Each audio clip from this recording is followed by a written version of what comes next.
Ibu, ini sambungan video yang tadi ya, ada gangguan sedikit.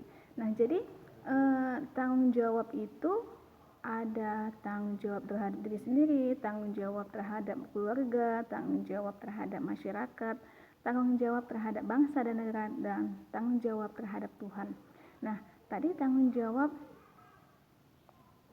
kita sebagai masyarakat, yaitu tanggung jawab kita bagaimana menjadikan kita sebagai warga masyarakat yang bertanggung jawab. Bertanggung jawab akan apa? Bertanggung jawab akan menjaga kebersihan, ketertiban, kenyamanan, dan lain sebagainya. Nah, terus apa sih Bu tanggung jawab? Tanggung jawab terhadap Tuhan. Tanggung jawab terhadap Tuhan apa? Kita harus bertanggung jawab atas apa yang diberikan Tuhan kepada kita. Nah, contoh, kita diberikan Tuhan kehidupan, diberikan Tuhan bisa melihat. Nah, kita harus bertanggung jawab. Itu bertanggung jawab menggunakan mata kita ini untuk melihat sesuatu yang baik-baik. Jadi kehidupan kita dilakukan untuk yang baik-baik. Tidak boleh melakukan hal yang tidak baik, karena nanti suatu saat semuanya akan dipertanggungjawabkan di hadapan Tuhan. Nah, selanjutnya yaitu pengertian masyarakat. Kemudian tanggung jawab sebagai warga masyarakat.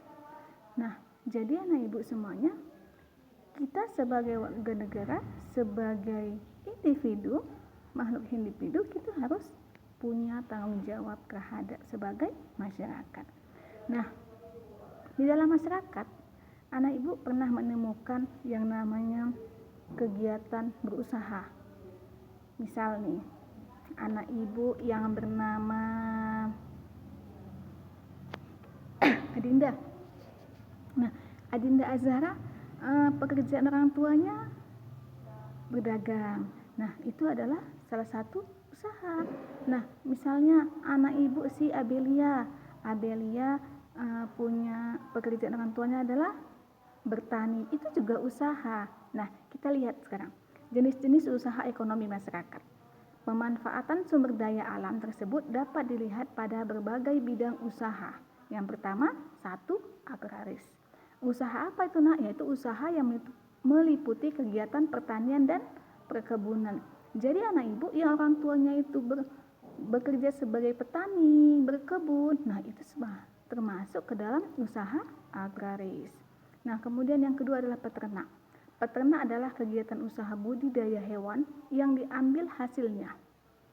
Nah, anak ibu pernah nggak lihat peternakan ayam? Nah, peternakan ayam itu ada ayam yang diternak khusus dipotong dan dimakan dagingnya. Ada juga peternak ayam yang khusus diambil telurnya. Itulah telur ayam yang sering kita konsumsi, ya kan, yang sering dimasak oleh mama kita. Nah, kemudian ada ketiga adalah perikanan.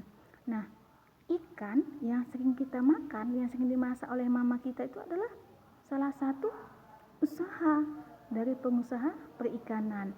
Jadi usaha perikanan itu terbagi ke dalam 2 bagian.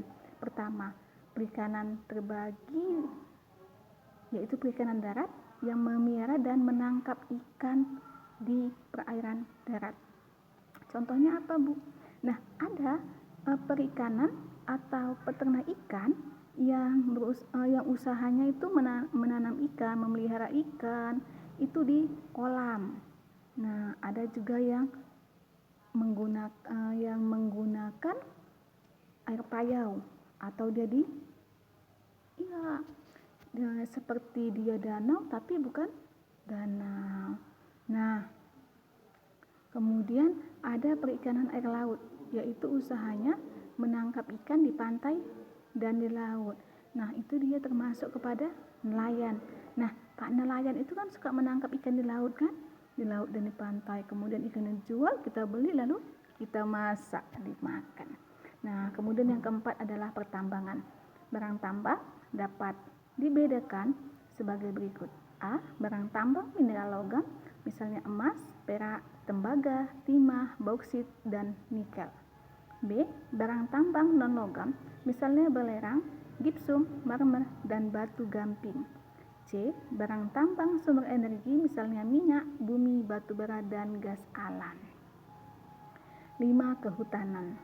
Hutan Indonesia berperan sebagai paru-paru dunia. Kenapa, Bu? Kenapa? Karena Indonesia ini terdiri dari keluasannya, hampir setengahnya adalah hutan. Jadi hutan itu mengeluarkan oksigen yang dapat kita hirup menjadi untuk membuat udara di sekitar kita menjadi lebih segar. Makanya dikatakan paru-paru dunia. Kemudian yang ke-6, perdagangan. Nah, usaha perdagangan tadi termasuk tadi itu yang Mama Adinda ya nak ya. Mama Adinda apa Mama Nabila? Itu dia perdagangan. Jadi orang yang berdagang, berjualan itu termasuk usaha. Kemudian yang ke-7 adalah perindustrian. Industrian seperti apa, Bu? Seperti pabrik biskuit, pabrik minuman, pabrik makanan, dan lain sebagainya, ya kan? Nah, anak ibu semuanya, cukup sekian hari ini pembelajaran kita. Jangan lupa tetap jaga kebersihan, jangan lupa tetap berdoa, dan kemana-mana memakai masker. Dan satu hal, jadilah anak didik yang bertanggung jawab. Jadi peserta didik itu, kamu sebagai peserta didik harus bertanggung jawab akan tugas-tugas yang ibu berikan, itu termasuk tanggung jawab. Jadi kalau anak ibu tidak mengerjakan tugas yang ibu berikan, tidak memberikan tugasnya, tidak melaporkan, tidak mengirimkan tugas kepada ibu, berarti anak ibu belum menjadi pribadi yang bertanggung jawab. Nah, ibu minta setelah kita belajar tentang bertanggung jawab, anak ibu lebih bertanggung jawab akan hal tugas, semua tugas-tugas yang diberikan oleh ibu-ibunya. Baik, sekian dan terima kasih. Sampai jumpa di video pembelajaran selanjutnya. Assalamualaikum warahmatullahi wabarakatuh.